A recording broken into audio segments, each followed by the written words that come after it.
पूत सपूत तो की धन संचय और पूत कपूत तो की धन संचय। मेरे माँ बाप ने नहीं सोचा था कि उनका लड़का कथा करेगा। मेरे पिता चने का ठेला लगाते थे तो उनको नहीं मालूम था कि मेरा बेटा कथा करेगा।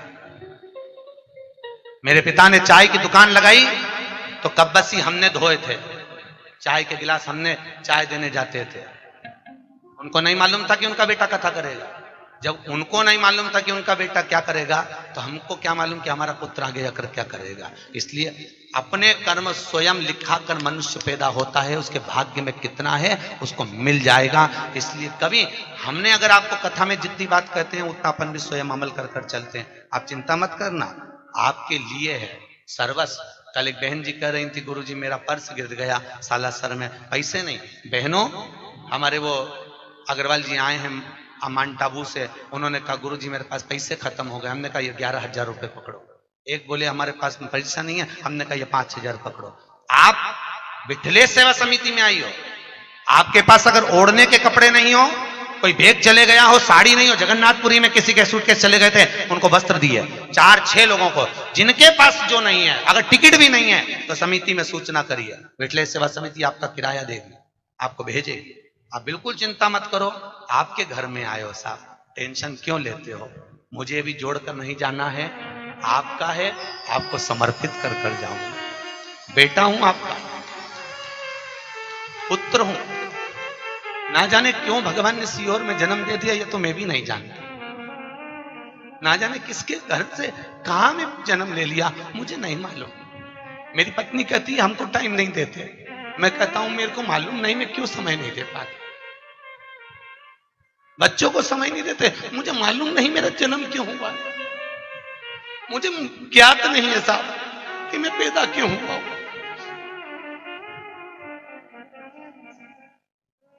मेरे ससुराल वाले कहते हैं आप हमसे पूछते नहीं हो, मैं कहता हूं मुझे मालूम नहीं है मैं क्यों जन्मा हूं।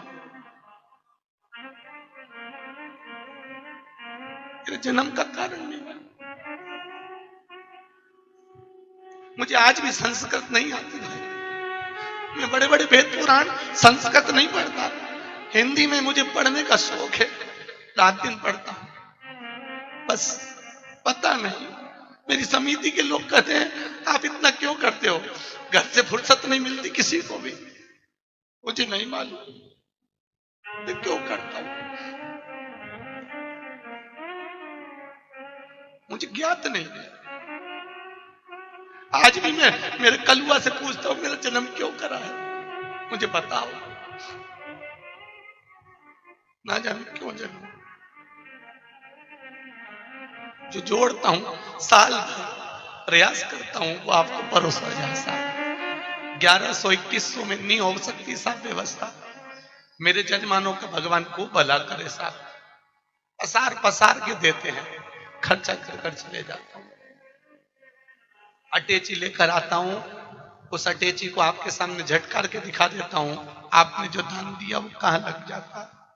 खूब बस एक निवेदन है, खूब भजन करो साहब, खूब करो। धन नहीं है ना, इस्माइल देना। ऐसा नहीं हो, इस्माइल भी नहीं हो तो मीठी वाणी बोलना, बहुत देगा साहब। बैठा है मेरा गोवर्धननाथ, देने में कमी नहीं रखता। लोग चाहे ताने दें, कुछ भी कहें, बड़ी अलमस्ती में अपनी जिंदगी जियो भाई, बहुत अलमस्त। मनुष्य का शरीर है, हम भी नहीं मिलेंगे, तुम भी नहीं मिलोगे। चले जाता है उसको लोग 10 दिन 8 दिन याद करते हैं, उसके बाद कोई याद नहीं करता। और सत्संग से जाने के बाद आपको लोग याद करेंगे कि कोई मिली थी, कोई मिला था। बहुत प्रेम से जीवन जियो साहब, और खूब सेवा करो माता पिता की। वो कह दे तू करोड़ों की दौलत यहां लुटा दे, लुटा दे। वो कह दे यहां बैठ जा, बैठ जा, देगा, उसका आशीर्वाद होगा, खूब मिलेगा। 8 साल का रवि उसका नाम है, दमोह से उसने मैसेज करा है। मैं मोबाइल लाया नहीं है ऑफिस का, उस बच्चे का मैसेज था, मैं मेरी माँ का 8 साल का पुत्र हूं, कोरोना में मेरी माँ चली गई।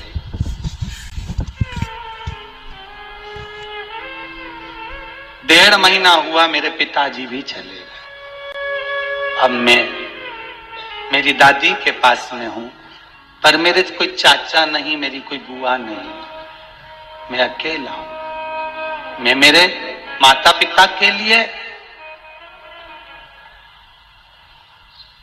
नाम गोत्र लिखकर कैसे भेजूं? आप लिख लोगे क्या फोन पर? हमने आशीष जी से कहा, आशीष नाम लिखिए, बच्चा छोटा है। उस बच्चे ने अपने माता पिता का जब स्वर्गवासी नाम लिखा रहा था, उसकी आंख से अश्रु झड़ रहे थे, बोलते नहीं बन रहा था उससे। क्या बोले? माई के दुधवन जैसन दुनिया में कऊ मिठाई ना मिलई। बबुआ सब कुछ मिल जा दुनिया पर माई ना मिले। सब मिल सकता है पर मां नहीं मिले, बहुत कठिन है। खुद गीले में सोती है, तुझे सूखे सुलाती। उस बच्चे के बाद में जब फोन आया तो संबोधन सुनिएगा उस बच्चे की। रवि दमोह से अगर कथा सुन रहा हो तो बेटा सुनिएगा। आपने कहा था, अब मैं मेरी दादी के पास सोता हूं पर याद मुझे मेरी मां की आती है।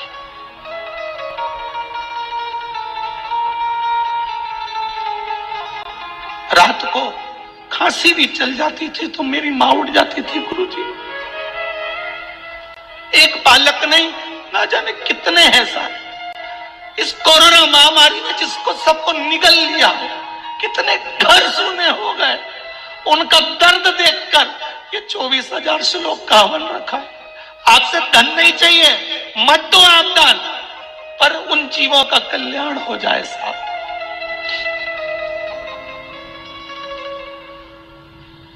खुद गीले में सोती है, मुझे सूखे में लाती। खुद भूखी रह जाती है, मुझे निभला खिलाती। माई के आशीष जैसन दुनिया में कऊ आशीष ना मिलई। सब कुछ मिल जाता है दुनिया में पर माई ना। मायका भी जब तक अच्छा लगता है जब तक माँ रहती है। मायका भी खाने को दौड़ता है। इतनी अवस्था के बाद भी मायके जाती है तो मम्मी की याद आ जाती है। माँ तू होती तो मुझे तिल्ली का लड्डू बनाकर खिला देती। छोरी ये ले जा, मैं बैग में रखकर दे देती हूँ तेरे को। छोरी मैंने तेरे लिए साड़ी तैयार कर कर रखी थी, देख पहनकर अच्छी लग रही है ना। माँ अब तो साड़ी भी अच्छी नहीं लगती। माँ भले बूढ़ी हो गई, भले बूढ़ी हो गई, पर वो सामने है ना अच्छी लगती है। उसके चेहरे की चमक अच्छी लगती है। गाय भी कितनी बूढ़ी हो जाए पर कसाई के घर पर अच्छी नहीं लगती, भले उसको गौशाला में छोड़ दो, वही अच्छी लगती है। कितना दिया है उसने। मां एक अवस्था ऐसी होती है कुछ नहीं रखती, सब दे देती, सब दे देती।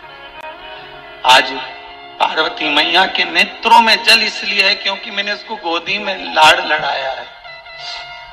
आज मैंने उसको गोदी में लिया है और ये मेरा पुत्र मुझे गलत दृष्टि से दिख रहा है।